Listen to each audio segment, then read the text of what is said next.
Significant turning point, significant escalation, frame it however you want to, Nichole. I mean, people here on the ground bracing for what's to come as everyone anticipates there is going to be some kind of a response here, with the White House saying as much. I mean, we have seen attacks like this carried out against U.S. service members for weeks on end, dozens of them from around the region, many of them actors in Iraq and Syria especially.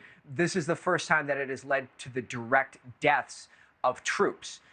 And so there's a lot of concern here as to what is going to be coming next and exactly how measured that response is going to be. The NATO Secretary General addressing this a short while ago in his meeting with Secretary Lloyd Austin. This is what he had to say. Take a listen. Iran continues to destabilize the region. This includes backing terrorists who attack our ships in the Red Sea, and the U.S. is leading international efforts to end these attacks. It's NATO Secretary General Jens Stoltenberg pointing the finger at Iran. That is the name that you have heard again and again. A lot of these groups are Iranian proxies that receive the backing of Iran in resistance measures. Now, Iran itself, we've heard from Tehran, they've distanced themselves from this attack today, saying that they do not give any direct orders and that any of these resistance groups, they operate on their own and they make decisions based upon what their strategies should be or whatever they think is best here. So that makes what the response will look like a bit more challenging here. I mean, you take a group such as the Houthis, for example. We've been reporting on this for a while. This is another Iranian-backed group. The U.S. and the U.K. have been retaliating against this group, carrying out strikes in a way to make the group back down and de-escalate the situation. So far, we have not seen the Houthis back down. The same can be said for these groups that have been operating out of Syria and Iraq. So what does that response look like here? Is it a direct response to Iran? Well, we heard John Kirby today say that they do not want a direct confrontation with Iran. So how do you up the ante and how do you reestablish deterrence without escalating the situation? That's the question that people have, and we'll be waiting for an answer on, Nichole. You know, and Robert, I want to talk to you about a UN investigation concerning incidents in Gaza. But first, there's some new reporting from the AP today to U.S. officials saying that this deadly attack that killed 3 American troops may have been confused with an American drone returning to that UN installation. I know it's very new reporting. Can you tell us anything on that?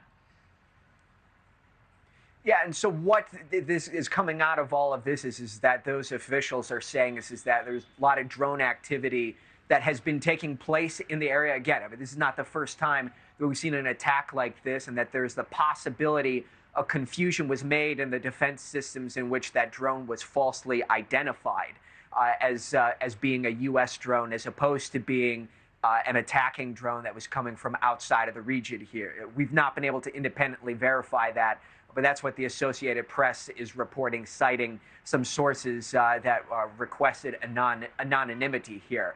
That underscores, if true, that underscores the fact that there's been so much activity in the region here, and this has been so reoccurring, that possibility of a mistake was made led to this kind of incident happening here. But again, waiting on that firm confirmation to come down from Washington later. Absolutely. Always. Yeah, we'll see what comes out of that briefing later.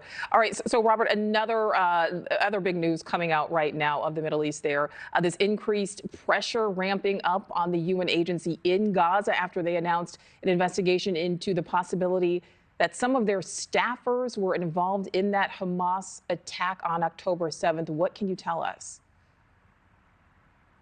Yeah, so, I mean, the UN agency that's operating out of Palestine, which works to the benefit of refugees there, which has been in service for decades, play a role in setting up schools, distributing food and aid, real humanitarian kind of work there. There's these allegations, this investigation ongoing that some of their members were involved in that October 7th attack. And if you talk to people in Israel, they've been saying this for a while. You've heard some of these anecdotal accounts coming from hostages saying that UNRWA members were involved. But now the Israelis have provided this evidence to the group, which has caused them to dismiss a few of their employees here. And as a result, the fallout being that you've had several countries, such as the U.S., U.K., Germany, Austria, the latest today, saying that they're going to cut off funding for the time being. That's significant because just about all of this UN agency's funding comes from voluntary donations from UN member states. Thank you for watching. Go to newsnationnow.com to find News Nation on your television provider. And don't forget to click the red subscribe button below to get more of News Nation's fact-driven, unbiased coverage.